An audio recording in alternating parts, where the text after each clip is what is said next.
Hello again. So, just a reminder, if you haven't yet looked at the thing I put up yesterday evening, okay, the thing before this on the list, okay, where I've stuck up 13 exhibits, as I call them, that relate to what was accused to be the wasted years, the 13 years of Conservative rule from 51 to 64.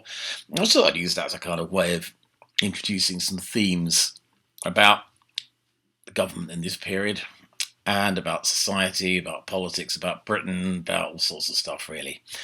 It's meant a kind of bit of fun with a purpose, but the purpose is really is to try and give you a taste of the period, but also then to give you some themes to go and explore yourselves in ways I'll kind of set out more formally in the one after this.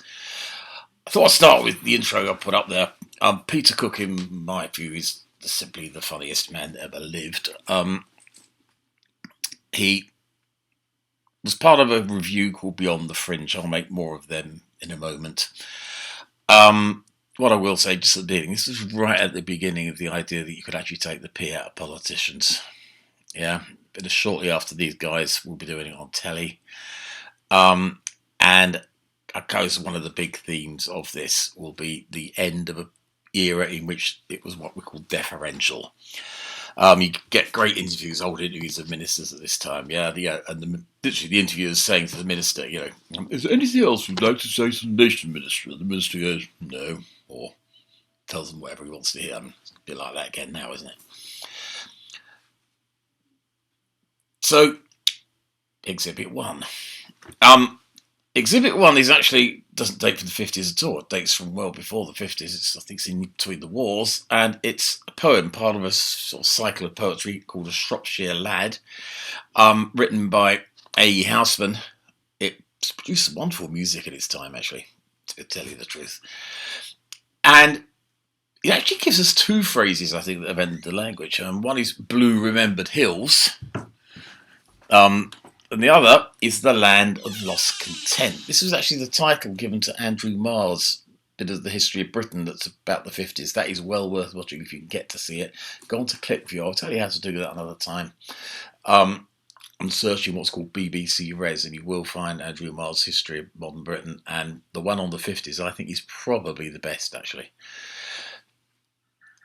What it speaks to is a kind of idea that there was a land that had gone. Now, oddly enough, as always happens with nostalgia, House was writing it about a world before the interwar period. Often, the 50s is actually seen as a period where sort of Britain lost its sense of content, or it had that sense of content and can no longer get back to it. I've got a strong suspicion that some people of my parents' generation kind of began almost to sort of fondly remember the 50s as an age where people respected their elders, as you lot are supposed to do, so make sure you do, right? And where people knew their place. And that's kind of a theme here, knowing your place. What kind of goes with that is the picture I've put beneath it. It's a composite picture, actually, so it's a bit of a cheat. But what it is meant to be of a family watching the coronation. Now, you probably all know Queen Elizabeth, still wonderfully with us. Her Majesty was crowned in 1953. It was generally regarded as the first great British television event. Actually, it's a little bit of a myth.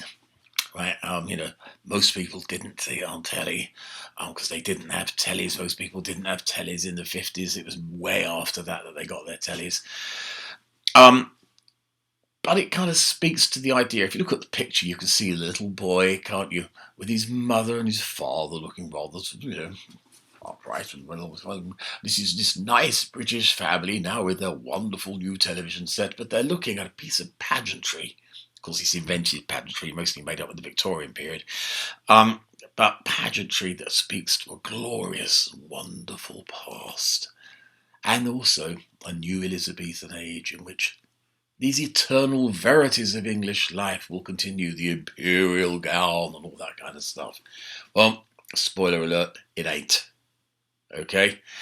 And that's where I think the myth of the land of lost content comes from, because in a sense, this is the age where that old Britain begins to unravel, and where something new and some people less liked comes in its place. We'll see about whether less liked or not. So my second exhibit is a cartoon. two cartoons consecutively by this cartoonist, one of the great cartoonists of Britain's cartoonists of the Evening Standard, the London evening paper. There were two in those days. This is an age, by the way, where evening papers were read by just about everybody, really. And it's a joke. And it's a joke that's based on a term coined by the magazine The Economist back earlier in the 50s called Buttskillism. You'll see it mentioned on the guide sheet. I've got it up for you. And Mr. Buttskill is a kind of conflation of Labour's last chancellor, Anne Attlee, by 1955 Labour leader Hugh Gaitskell, and Rab Butler, the Conservative chancellor from 51 to 55. And it's recording the occasion, if you like, of Butler ceasing to be chancellor and became Home Secretary, didn't he? Yeah. The idea is Buttskillism was that the economic policies of both parties were exactly the same. Pretty much you couldn't distinguish between them, hence Buttskillism. Now, how far that's true is going to be something we'll consider, and actually Rab Butler supported a rather radical departure from that. But it betokens another theme we're going to have to look at, which is the economics of this period, and how far what's called stop-go economics, Keynesian economics, Buttskillist economics, if you like, harmed the British economy. How far it was a sign of a government failing to fix the roof when the sun shines, as the cliche goes. How far a different road might have been and could have been taken in not just the direction that right-wing critics would say, by cutting spending, but also maybe some other directions, changing the nature of British industry, beginning to deal with some of the fundamental underlying problems we had, like with low productivity and stuff like that. So there's going to be another big theme of the period, okay? So Buttskillism, Rab Butler, Hugh Gaitskell, and those that follow in some ways, and we'll trace the course of that as we go. There's quite a few chancellors, so you're going to get confused. Okay, learn them. Exhibit 3, well, this is another brilliant cartoon. If you look at it, it's actually taking the mickey out of Macmillan, introducing Supermac. This is the age of Superman, you can the underpants outside the trousers, he's got his number 10 badge on the front. And if you look at the slogan at the bottom, it says, how to try to continue to stay top without actually having been there. And then, note, Mac's torso is, of course, padded, i.e., he's not really what he seems, Vic is saying. But the truth is that so often in politics, when you attack someone, the attack becomes accepted as a kind of compliment. And actually, Super Mac kind of stands for the era from when Macmillan took the crown in 57, and then won a huge election victory in 59. Okay, and it kind of is saying, well, look, this is the era when Macmillan seemed to dominate all he surveyed. And we'll talk a lot about Macmillan and the kind of man he was, and the air of sort of the actor-manager, this insouciant, witty man. Again, he was very different when he looked underneath. But it kind of stands for this practice. In the middle of the late 50s, mid to late 50s, it looks as if the Conservatives were completely dominant, and Macmillan in particular was completely dominant over the Conservatives. 4 is another cartoon. This time it's Chog, and you can see I've credited it, Spectator there. Well, gentlemen, I think we all fought a good fight. And what you can see is, of course, is Macmillan surrounded by consumer goods. Because this is the first great era in some ways of mass consumerism. Yes, there was the 30s, but it was actually quite limited in the 30s. It begins to grow much more quickly in the 50s. And the reason for that is real living standards are rising. And as such, people are getting much better off. You can see a car, you can see a fridge, you can see a washing machine, a telly. Yeah, and, we all like those things. I mean, blimey, imagine how rotten life would be without a washing machine and a blooming fridge. What, however, it also stands for is a famous quote from Macmillan's, which is kind of misinterpreted because it almost gets turned into a slogan. I think he nicked the phrase from the Democrats in the States in 52. Just get my book. What it was the phrase, "You've never had it so good." But if you actually get the original speech from Bedford, and I've got it here, it makes quite interesting reading. Let's be frank about it. Most of our people have never had it so good. Go around the country, go to the industrial towns, go to the farms, and you will see a state of prosperity such as we have never seen in my lifetime, nor, indeed, in the history of this country. However, what is beginning to worry some of us is it too good to be true? Or perhaps I should say, is it too good to last? For amidst all this prosperity, there is one problem that's troubled us. in one way or another since the war. It's the problem of rising prices. Our constant concern today is, can prices be steadied at the same time we maintain full employment in the expanding economy? Can we control inflation? This is the problem of our time. You see, Macmillan was quite rare among prime ministers. He actually understood economics. Furthermore, he has some quite profound insights, I think, into the problems of the British economy. The question will be, therefore, why didn't he do much about it? And could he have? Number 5. I like number 5 because it's a... Well, you can all guess this is about Suez. I'm sure you'll work that out. It wasn't very subtle. It's actually more the picture on the left I'm interested in, right? So in the picture on the left, you've got Truman, you've got Churchill, right, on the right, sat down on the right-hand side. Sat down on the far side, you've got Eden. And then next to Eden is Dean Acheson. Okay, now this is taken in happier times when the special relationship was all very special and everything else. Now, as a lot of you know, when Britain sends troops into Suez to try and get back the Suez Canal, it gets its backside kicked pretty roundly by the Americans. They force Britain to withdraw, and this really tells a brutal story about Britain's place in the world. Macmillan would acknowledge this in more ways than one. We'll talk about another way in a moment. But one of the ways in which he would was also by recognising the tide of black nationalism in Africa. And this is the famous Winds of Change speech I've attached to this, he gave in Cape Town and in '60. And really what he was doing was saying, look, we may want to cling on to empire, but the truth is we can't. It will become a Commonwealth. The world is changing. Sorry, but that's the reality. Giving that speech in South Africa, of course, was a pretty provocative thing to do, given the attachment of South Africa to white rule. The other interesting reason I put that up is a quote from Dean Acheson, the man who sat there. He was Truman's Secretary of State, and in 1962 he famously quipped that Britain had lost an empire but failed to find a role. So another theme of these years is that, if you like. We talk about pre and post Suez, yeah? And here we're talking about how Britain begins to deal with the post-Suez world, in which it is definitely no longer a great power. No longer even really a global power. Number 6. Well, number 6 is one of my favourites. It's two comedy songwriters called Flanders and Swan, and it's a song about General de Gaulle. And what this is really about is when Britain tried to apply to join the EEC in 1962. The EEC is created in 1957. Britain plays no part. One of the themes we look at is, why did Britain want to join?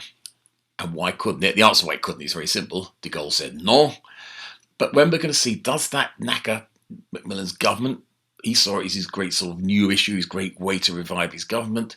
Also, does it actually do quite a bit to knacker the British economy? Another theme of these years is number 7. This is actually taken just in the aftermath, many years before, about 9 years before, with the coming of the SS Empire Windrush and the first sort of sizable wave, it was actually quite small to be honest with you, of black Caribbean, Afro-Caribbean immigrants into Britain. By the 50s, this had become a pretty substantial wave, though in fact immigration was affected as much by migration out of Britain, which was higher than immigration in. But the fact is, these immigrants were black and Asian.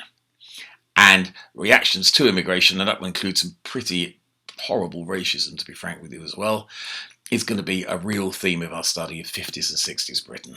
Okay, reactions against immigration, reactions to help immigrants, and, as I said, some good old-fashioned British racism.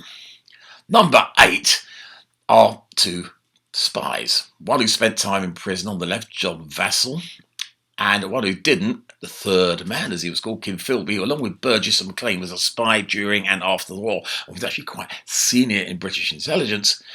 And in 62, they both got busted, basically. Philby escaped to Moscow via Lebanon, as you do. Vassall was arrested, imprisoned. What it stank of a little bit was an establishment stitch-up that had fallen apart. Both of them were very much chaps of the right sort, and that's probably why they got away with it for so long.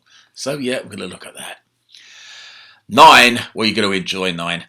It gives you a mandatory credit, I saw that, which I didn't see before, but it does give you the Duchess of Argyll. Now, this is probably the best ever divorce case in British history, I think. It reveals a phenomenon called the Headless Man. I'll kind of save for you, but you'll like it, I promise you. It's a sex scandal of A-list proportions. Literally, by the way, of A-list proportions. And also, along with the other most famous sex scandal of the era, which is symbolised on the right, that's Christine Keeler, and kind of out of shop vaguely. I don't know why she's gone out of shop, but she has, is Mandy Rice Davis. These were the two girls behind what was known as the Profumo affair. And this rocked the British establishment to its foundation, because Mr. Profumo had been, shall we say, having intimate relations with Miss Keeler, who, by the way, was also having a relationship with the Soviet trade official at the same time. How do you spell Soviet trade attaché? S-P-Y. And it just blew up in the government's face after Profumo lied in the Commons. It looked pretty bloody ridiculous. 10 is a Philip Larkin poem, Annus Mirabilis. I love Philip Larkin more than old bugger that he was. It's really betokening of two things. The Lady Chatterley ban, right? In 1963, Lady Chatterley's Lover, D.H. Lawrence's novel, which had been banned since he wrote it because it's explicit sexual content, and I think the fact that also it was a woman really enjoying sex, I think that was deeply shocking. Well, Penguin Books published a cheap edition. Penguin were mass production. They liked publishing literary novels, and the government took them to court over the Obscene Publications Act, and Penguin won. We'll do the details again, but it was like a moment of great liberation. And I'm just like detail I always love to add is my mother, who was a very upright woman, had a very well thumbed copy of the Penguin edition of Lady Chatterley's Lover. And of course, then it mentions the Beatles' first LP, which brings me to number 11. Number 11 is the first great British rock and roll record, Johnny Kidd and the Pirates, Shaking All Over. Magnificent record, great guitarist, great bass line. He's probably the first one to have a great bass line. Underneath it is a picture of some mods. This is where rock and roll and rock music and popular music, the Beatles had, really kicks in Britain. And it's also where you have the great summer of 64, where two groups of young people are like different tribes. Rockers who like motorbikes and rock, Johnny Kidd maybe, and mods who were into more like soul, jazzy kind of stuff, but then actually got pretty rocky itself by 1965, and they drove themselves down to places like Margate and fought and beat Seven Shades of the Proverbial out of each other. It was a national scandal. The nation was falling apart, as it occasionally does, as you well know, and it became, well, one of these hysterical witch hunts we have as the nation's youth seem to be going way off the rails, and old ladies and conservative backbench MPs called the return of the birch and everything else. More fun. 12, well, Private Eye begins in 1962, the same year that Harold Macmillan sacks a third of his cabinet, 7 in one day, including his Chancellor. The story is actually really well told in a documentary I'll get you to watch. It's symbolic of two things. One is here, this is where Macmillan has lost it, I think. He's lost his grip. He's kind of on the way out. It also reflects the fact that Macmillan was one of the great sackers of political history, and it also reflects the fact that satire was here.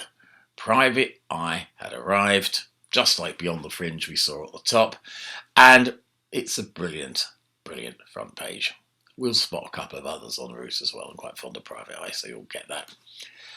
So what's final? Well, final are the last two Prime Ministers of the 60s and the first Prime Minister of the 70s, but all in fact become leader in the period 63 to 65, or 63, 65. So Alec Douglas Hume is the man who succeeds Macmillan. Rather than being a breath of fresh air, although he's actually very, I think, capable man, he was another sort of grouse war kind of Tory associated with, being very posh. He was extremely posh. He actually had to renounce his title before he could become Prime Minister. A law had just been passed by Tony Benn, actually, of all people, who was Viscount Stansgate, Anthony Wedgwood Benn, to make that possible. But he was hardly a new brew. By contrast, Harold Wilson was. Gaitskell, a brilliant politician, and some of us have very high regard for Gaitskell, but had died suddenly, and Wilson had become leader. Wilson was a quite divisive figure in some ways, and still is. A lot of people don't rate him. I rate him a bit more highly than some people, and I certainly agree with Peter Hennessy that he was the best opposition leader of modern times, with the possible exception of Blair. Next to him is Edward Heath, who became Tory leader in 65, the first ever one to actually be elected, as opposed to sort of emerge from the ether, from the smoke. And it's there to symbolise in some ways another thing we're going to say about this is he's an era suddenly of political change. Okay, the country went from being ran by old Oldisonians, which Macmillan and Hume were, to grammar school boys, both Wilson and Heath were Oxford. In fact, Wilson had the best degree, repeatedly PPE degree, so it doesn't count, of his generation. But they're both grammar school boys from relatively modest backgrounds. In a sense, it's symbolic of the old order passing and a new one coming. So there you go. That's the prelude of the 50s. That's all we got to come. Hope you enjoyed that. I'll stick some stuff up with this to look at and read and begin to think about. And you have a bit of note taking to do. And by the way, my group, one essay in already.